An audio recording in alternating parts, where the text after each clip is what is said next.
অরাজনৈতিক মুক্ত সংগঠন কাতলা স্বপ্নবাদ করতে পিছনে উঠবে জুনায়েদ প্রধান, আরাফাত,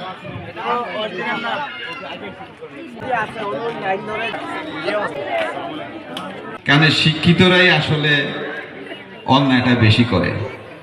এই সমাজে যারা প্রতিষ্ঠিত শিক্ষিত অনেক উপরের পর্যায়ে আছেন, তারা হাজার হাজার শত শত কোটি টাকার মালিক, শুধু দুর্নীতি করে। কিন্তু আপনাকে যদি একজন ভালো লোক হতে হয়, তাহলে আপনাকে সুশিক্ষায় শিক্ষিত হতে হবে। তার মানে কি শুধু পড়ালেখা করে শিক্ষিত হলে কিন্তু হবে না। এই প্রতিষ্ঠানে শিক্ষকতা করে যারা মৃত্যুবরণ করেছেন শিক্ষক শিক্ষিকা, অভিভাবক মানসম্মত প্রাথমিক শিক্ষা নিশ্চিত করতে পারি। আর আমাদের যেহেতু আগামী দিন ডিস্ট্রিক্ট